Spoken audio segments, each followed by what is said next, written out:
السلام عليكم، عاملين ايه حبايب قلبي؟ ازيكم؟ كل سنة وانتم طيبين. رمضان كريم. يلا بينا بقى نحضر الفطار مع بعض. اول حاجة تنسينيش بدعوة حلوة ولايك حلو من ايديك، يلا بينا نسمي بسم الله ونصلي على حبيبنا الرسول عليه افضل الصلاة والسلام. اللهم صل وسلم وبارك عليك يا حبيبي يا رسول الله. عندنا هنا ايه؟ بصلتين حلوين كبار كده، قطعتهم مكعبات زي ما انتم شايفين، وقطعت طماطمية كبيرة برضو بنفس الطريقة، وجبت برضو على فلفل أخضر كده وابتديت أقطعه. شلت بس الحتة البذر ده عشان يبقى حامي قوي، وابتديت أقطع باقي الفلفل بالشكل ده. دول بقى ايه؟ شوية خضار حلوين، وفي قرن فلفل بقى كده صغنطوط حراق كده. طبعا بقى حراق او بارد او اخضر فلفل يعني، اخضر من النوعيه دي اللي هو الاسباني او الاسكندراني او الفلفل العادي زي ما تحبي. هنركنهم بقى، نركن الخضار بتاعنا كده على جنب. وتعالوا نجيب بقى ايه؟ الدرق بتاع الخلاط. عندنا كوبايه زبادي عاملينها في البيت، خدناها نزلناها كده في الدرق، ونزلنا بربع كوبايه من الزيت، وهننزل كمان بربع كوبايه من الخل او نص كوبايه، الكوبايه بتاعتي صغيره. هنبتدي بعد كده معلقه بابريكا مليانه، بس ايه؟ المعالق اللي انا بحط بيها معالق صغيره. فاحنا حطينا كده معلقتين من الفلفل، لسه هحط يعني معلقتين من الفلفل الاسود يكونوا مليانين. معلقه بابريكا، نص اللهم صل على النبي، نص معلقه من البصل باودر، نص معلقه من الثوم الباودر، بهارات فراخ معلقه. وانزل بكميه الملح. بصوا، الملح لاي حاجه عايزه اضمنها، بالذات ان انا صايمه بقى ومش بدوق، فاحب اعمله بايديا. عيار الملح بعرفه بالايد عن المعلقه. هنبتدي بقى بعد كده، حطينا بقى بعد ما حطينا السوائل والتوابل، هنحط الخضار اللي عندنا اللي هو عباره عن ايه؟ عباره عن بصل وفلفل وطماطم، ولو حابه تحط فصين توم مفيش مانع. نبتدي بقى ناخد المكونات دي كلها مع بعضيها، ونسمي بسم الله ونصلي على حبيبنا الرسول عليه افضل الصلاه والسلام، ونضربهم مع بعض ضربا مبرحا. بنضربهم لدرجة ان هم ايه؟ بينعموا كلهم، يعني ما بتحسيش ان في حاجة خشنة. بعد كده هنسمي بسم الله ونصلي على حبيبنا الرسول عليه افضل الصلاة والسلام. عندنا بقى ايه؟ هنا فرختين، هنبتدي ناخدهم ونقطعهم بقى ايه؟ لقطع صغيرة. هنسمي بسم الله، ونجيب بقى السكينة بتاعتنا ونبتدي نسمي بسم الله كده، ونفصل الوراك عن الصدر عشان نقطع كل حاجة لوحديها. جبت المقص بقى العامل المساعد، نبتدي نقطع الدبابيس لوحديها.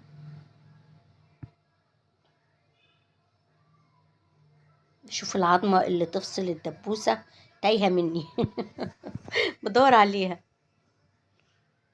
نجيب بقى طبق جنبينا كده ونبتدي نسمي بسم الله.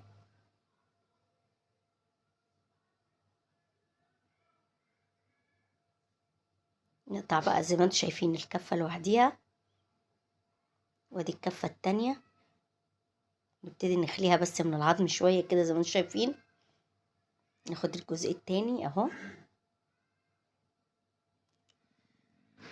يا حبيبي يا رسول الله، اللهم صل وسلم وبارك عليك يا حبيبي يا رسول الله. قلت اسيبها بحالها، رجعت لقيتها هتبقى ايه؟ مليانة. رجعت فكرت فيها، خدتها قسمتها لنصين. يعني انت ممكن تقطعي الفرخة من 8 قطع ل10 قطع زي ما تحب. ناخد برضو جزء الصدر. دي بقى فكرة حلوة جدا، عزمتي حد احلى منها مفيش. اكلة في منتهى الجمال ومفيش حد بيعترض عليها.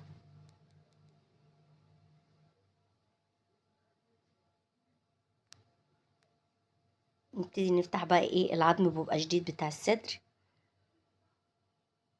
نبتدي نقطعها لقطع صغيرة، نقطع الصدر بالعظم وكل حاجة زي ما انتوا شايفين كده.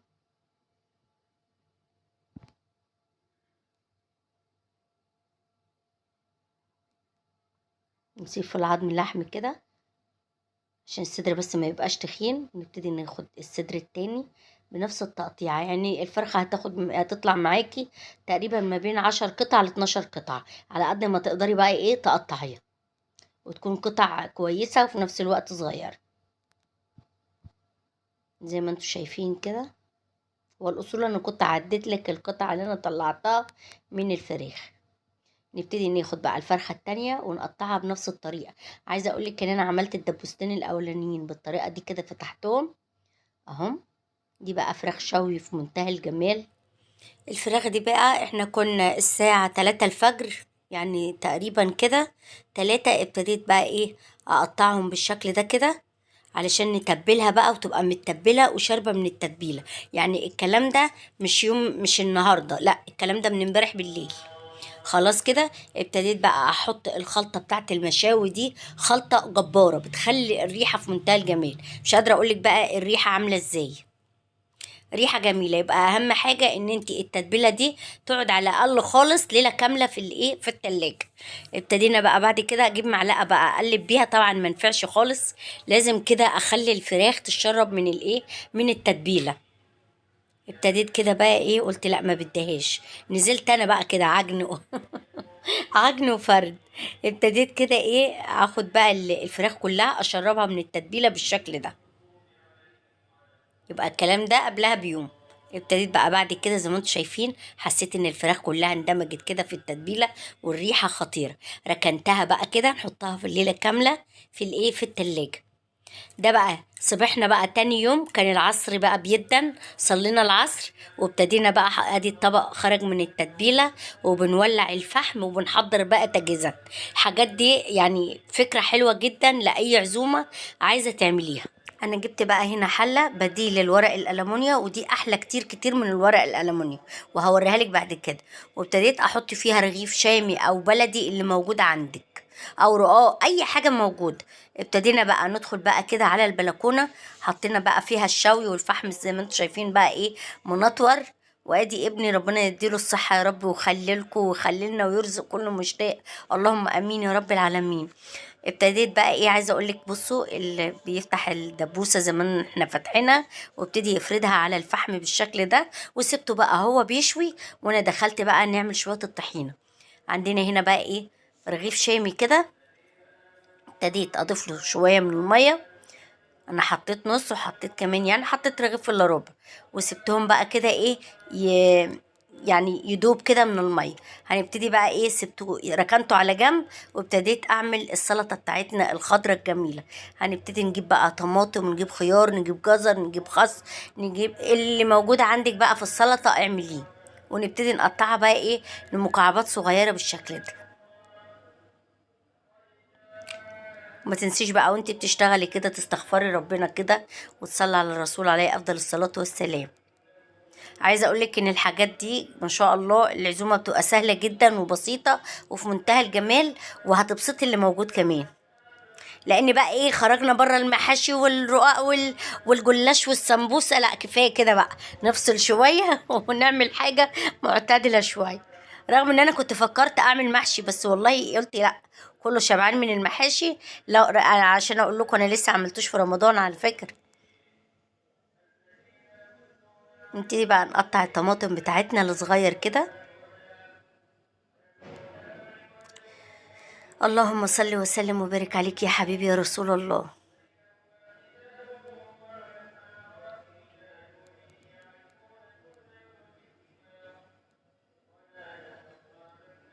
احلى حاجه يعني انا بحب اليوم بتاع المشاوي، بس عايزه حد يشوي مكاني، انا ما اقعدش اشوي صراحه. ابتديت بقى ايه نقطع الخياره كده، ونقطعها برضو لمكعبات صغيره. تقطيع السلطه بقى عادي، يعني ايه سهل طبعا وبسيط. خلصنا بقى تقطيع الخيار، وانا كنت عامله خياره واحده، الخياره كانت الحجم بتاعها كبير. وابتديت اجيب بعد كده جزرايه كده، ونجيب المبشره ايه ونبشرها عشان تبقى ناعمة في الايه في الاكل. بعد كده هنجيب عندنا بقى ايه شوية، يعني شوية شبت على شوية بقدونس على شوية كزبرة، كم عود كده من يعني كم عود من كل ربط، ونقطعها ناعم بالشكل ده. وبعد كده نجيب بقى ايه فلفل يكون حراق شوية، لو انه طلع مش حراق وما اكون عايزاه حراق، يا ايه يعني ما اكون عايزاه بارد يطلع ايه حراق، عايزاه حراق يطلع بارد. الحمد لله ركزت في الجملة. ابتديت اقطع برضو الفلفل ناعم، وقلت بقى ده هيبقى حامي بقى بيضرب نار، ما عمليش اي حاجة. قطعته برضو ايه ناعم بالشكل ده.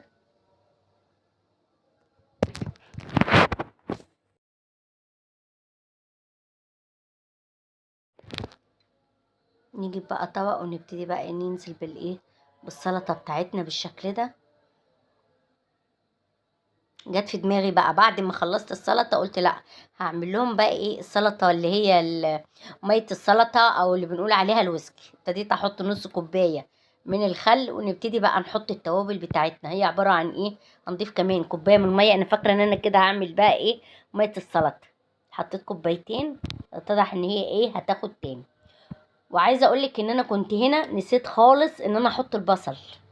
يعني ما حدش منكم فكرني، انا عماله اشتغل. طب حد يقول لي يا صفاء انت ما حطيتيش البصل؟ يعني فكروني. كل سنه وانتم طيبين. ادعوا لي كده ان ربنا يذكرني بالاشياء، لان انا نسيه جدا لابعد الاشياء. المهم بعد ما خلصت زي ما انتم شايفين بقى قطعت البصل اهو، وابتديت اظبط ميه السلطه، وسبتها بقى ايه قالوا تسيبوها تتخمر شويه عشان يبقى ليها طعم. جبت هنا بقى ايه 5 فصوص من الثوم، حطيتهم في الكبة، وجبت رغيف الشامي اللي احنا ايه بلينه مع بعض لغاية ما باش خالص. حطيناه في الكبة كده، وكنت لسه عاملة الطحينة دي دلوقتي لاني كنت خلصت. حطيت بقى ايه شوية كده من الطحينة، ونبتدي نحط بقى عندنا التوابل. يا حبيبي يا رسول الله، اللهم صل وسلم وبارك عليك يا حبيبي يا رسول الله. حطيت بقى شوية من الخل، ونبتدي نضيف التوابل. انا ما بحطش زيت لان بكتفي بالزيت اللي في قلب الطحينه. يعني انا لما باجي اعملها بعملها بزيت، فانا بكتفي بقى بالزيت اللي انا حطيته في الطحينه، فما بضيفلهاش اي زيوت. ضربنا هنا بقى بالكبه العيش مع الطحينه. نبتدي بقى نضيف عندنا التوابل. عباره عن شويه بابريكا، شويه من الكمون، شويه من الكزبره، شويه من الفلفل الاسود، وطبعا ما ننساش الملح. بعد بقى ما خلصناها ده القوام بتاعها زي ما انتم شايفين.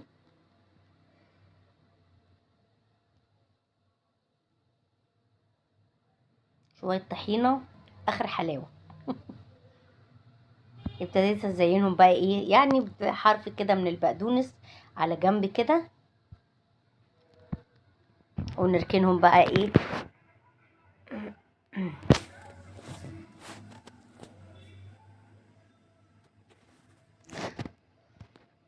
نبتدي نحطهم على جنب كده،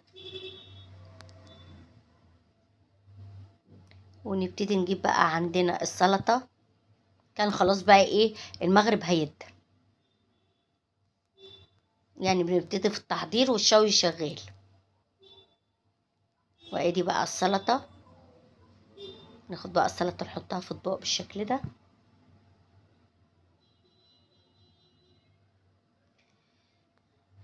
يا الله لا اله الا انت سبحانك اني كنت من الظالمين. اللهم انك عفو كريم تحب العفو فاعف عنا يا الله.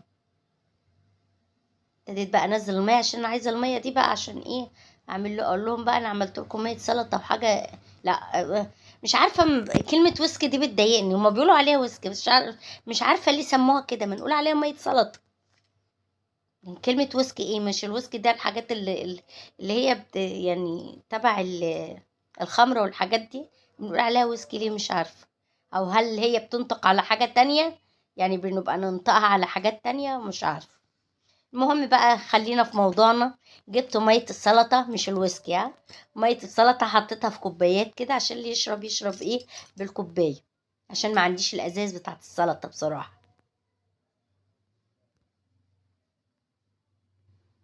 بس قعدوا يشكروا لي فيها، كانوا مبسوطين منها قوي.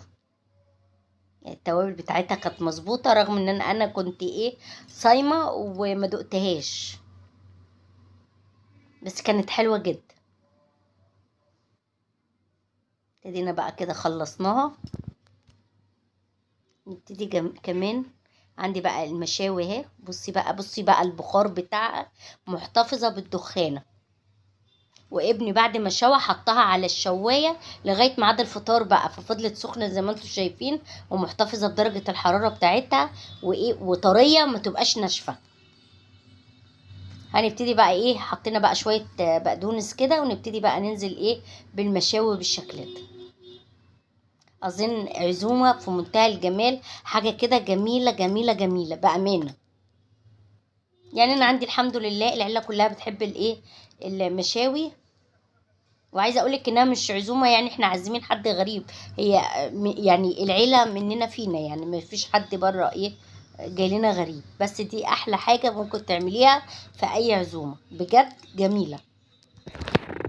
والريحة بقى مع ريحة الفحم مع ريحة الشوي. وشوي في البيت يعني، كمان ما تشويها في البيت هتضمني كمان ان انت بقى ايه عاملاها بايديك. ابتديت بقى بعد كده ارش رشة بقدونس من فوق.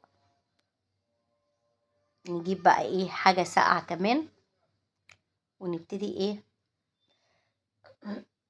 نحطها في الكوبايات. لما مشاوي يعني حاجة ساقعة. نبتدي كده نسمي بسم الله.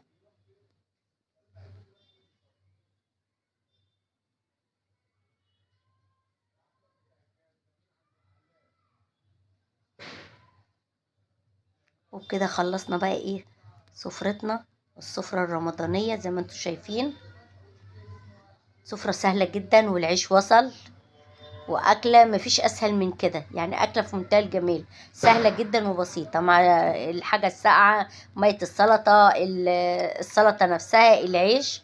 أظن أكلة مفيش أسهل من كده. يا رب الأكلة بتاعتنا أو الفطار بتاعنا يعجبكم إن شاء الله. كل سنة وأنتم طيبين، ونتقابل إن شاء الله في أكلات جاية بإذن الله.